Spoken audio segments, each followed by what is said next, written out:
This perception that museums in India are colonial constructs, this is a fake idea, rubbish one.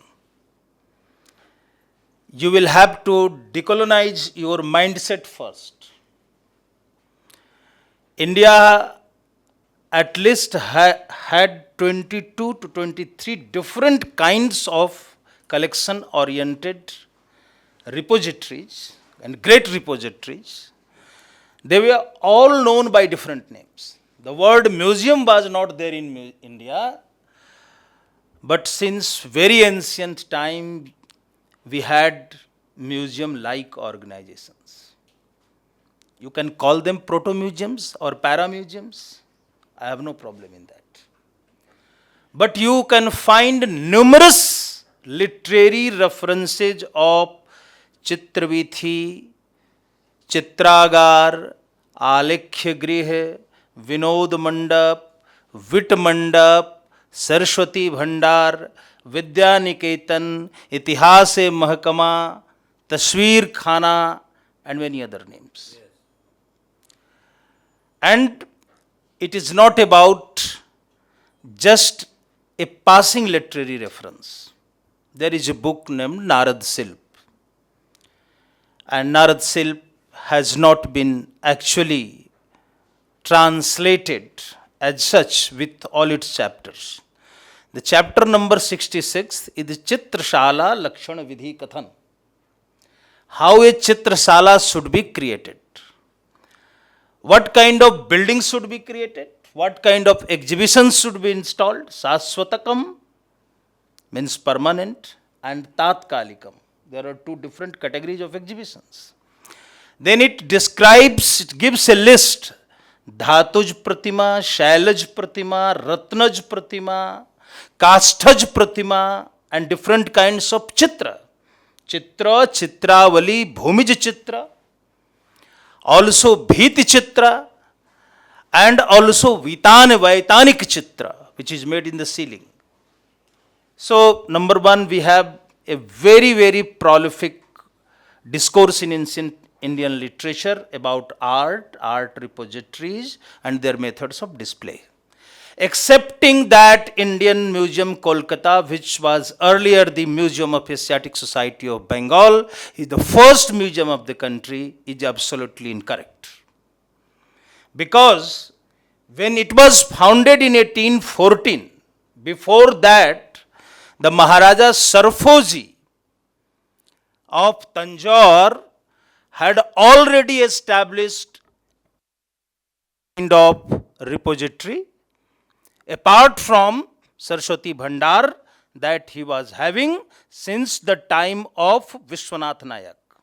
The history of Saraswati Bhandar of Tanjore goes back to Tirumala Nayak and Vishwanath Nayak. And he was one who made a claim that I have restored this great cultural property. In 1806, there was published a catalogue of books and objects, and the total number was 44,000. Maharaja asked a reverend father to bring books on science from Europe, and he paid money for that. The number of books which were provided to him were 8,000, and then Maharaja told him that I have in my collection only in 4 languages around 50,000 books. He has had a group of 3,500 Brahmins, Kayasts, and artists who were working for illustrated manuscripts and had organized a tour of entire India for collecting information on alchemy, botany, chemistry, Indian knowledge on zoology, India's knowledge on sacred botany. And our intellectual tradition firstly must come under the discourse of museology. This is first vital point I would like to bring to the fore. Number two, there was no museum in India which was established as a cultural resource center by the Britishers.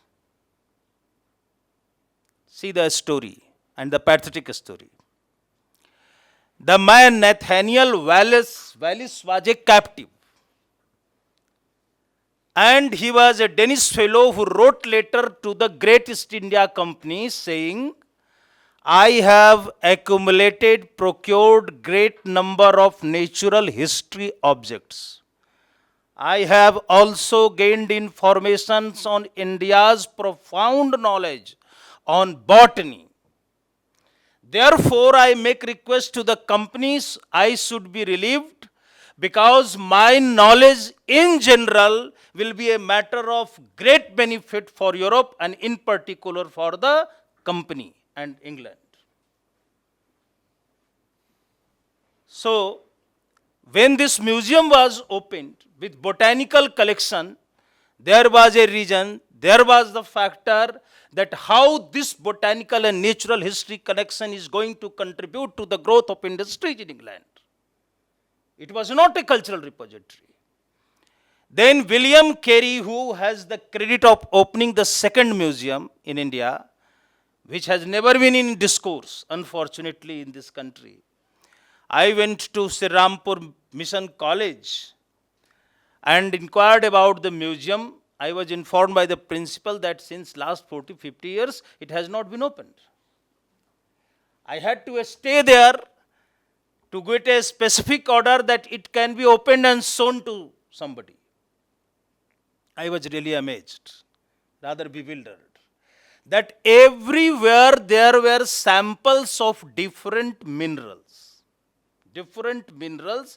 which are found in the region of Bengal, Odisha, Chhattisgarh and Bihar.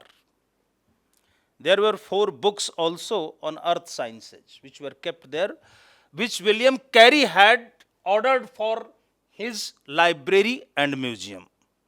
This Carey was of this opinion that my task, my duty is not only as a polyglot to translate Bible in different languages of India, my responsibility is also to enrich Europe and England. And for that, our students need a museum where samples of minerals could have been displayed for understanding the natural resources and wealth of this country. How can we explore them? How can we extract them? And how can we use them for England? So the second museum also came in the being for nurturing the British industries, providing materials to British industries. The third important museum which was opened in the province of Madras, it was also not for education. They had coined a term economic geology, museums of economic geology.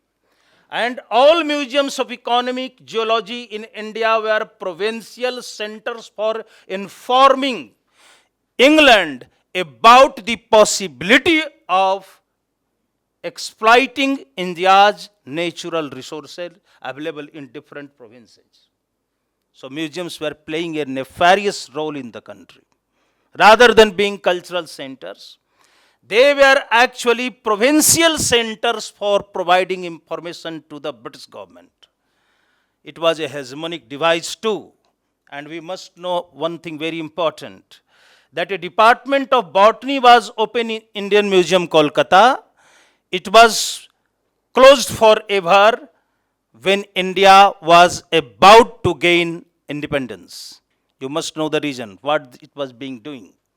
So it was collecting information from Indians on sacred botany. This is the term that they have used. That every plant, herb for them was sacred because it was having valuable medicinal property, and this knowledge was known even to an illiterate Indian. They were collecting it, and what they were doing by this department, for every well-known Indian herb, they were giving a Latin name and they were calling that Latin name as a scientific name. So, in brief, I can say museum had altogether a very different purpose. The stories of all museums are like this. But how education became important? It was not the initiative by the British, but This initiative was taken by a Maharaja, Sayajirao Gayakwad, who was the first person in India very explicitly, overtly mentioned that my museum stands for education. And so a licensing of museum with botanical garden and college and also with university should be developed, and it should be a center for comparative civilizational study. British government never established any museum like the museum of Maharaja Sayaji Gayakwad, who ever emphasized that museum will definitely play a role in the field of education. The second museum, which defined its goal and objective as education, was established by another Maharaja. He was Ram Singh II, and the museum was opened in Jaipur, and there Maharaja passed a mission statement saying museum will be established to present all episodes of the world history so people can gain intuitive, inferential knowledge by observing the visuals. So this was again a vision of a Bharatiya Maharaja, and the best of the museum was never the Indian museum as we think. It was having the largest collection, but it was not the best museum. So this is the second important thing I would like, I have told it, I have narrated it. Third important thing is very important. What is all about the museums which were established by the Archaeological Survey of India, and how Archaeological Survey of India was viewing the whole cultural landscape of the country.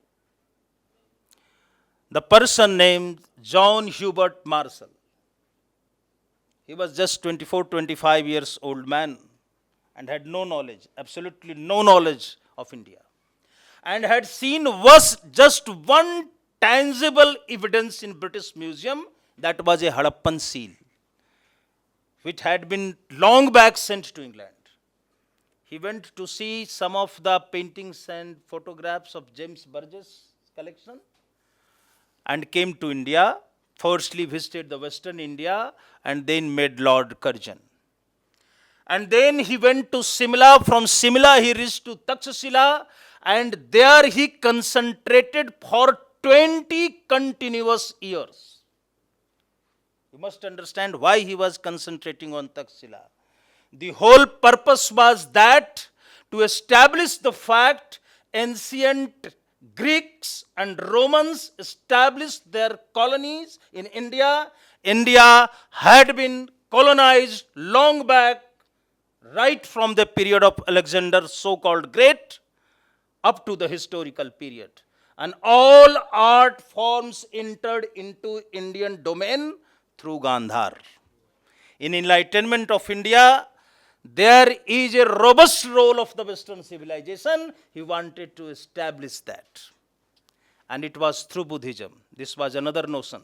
He never concentrated much on the sides of the Hindu, but on the sides of Buddhism, considering Buddhism as possibly a prophetic religion, because he was against the notion of timeless religion and enduring religions.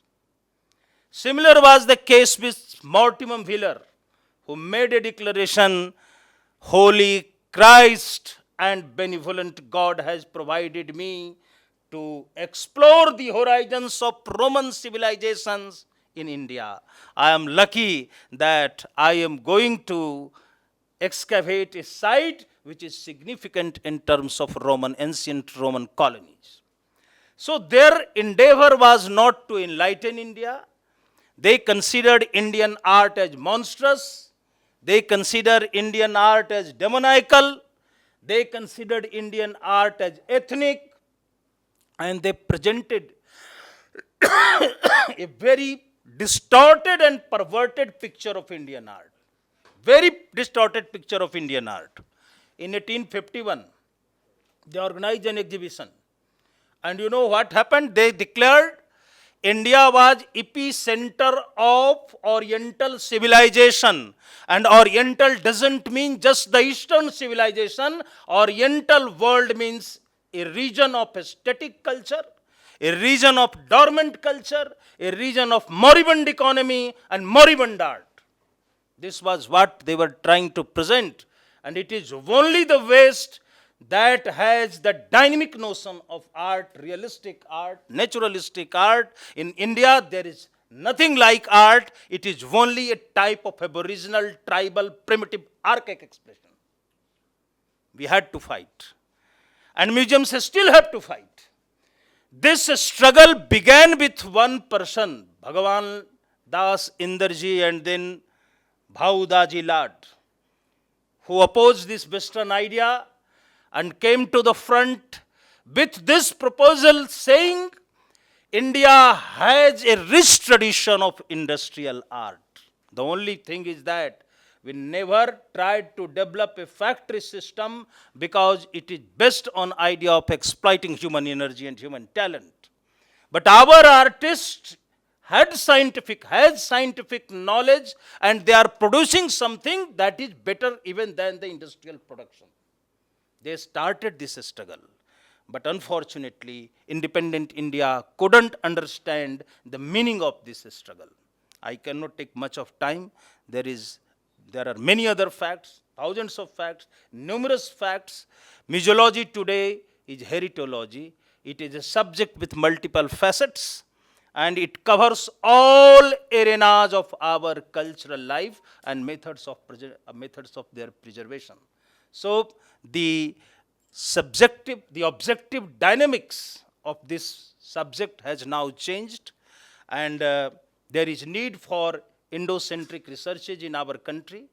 What is the meaning of our art? How it can be conveyed to others? We had very good understanding. It says, Anand Rupam Amritam Yad Vibhati. There must be a nectarious flow felt in by a human being if he visualizes some piece of art. And Chane Chane Yana Navatam Upayati Tadev Rupam Ramaniyata. Museum हम जाते क्यों हैं? प्रत्येक क्षण एक नए रूप का दर्शन करने के लिए जाते हैं, वही रमणीयता है. द डेफिनेशन ऑफ भरत, रमणीयार्थ प्रतिपादकः शब्दः काव्यः. जो रमणीयार्थ का प्रतिपादक है वह शब्द, it is applicable basically to our tradition of art. काव्यम यशसे अर्थ कृते शिवत रक्षते सद्यः परिनिवृत्ते Kanta Sammit Tayopajesh Yude. What Kala and Kavya teaches to us and in which way. That tradition has to be established.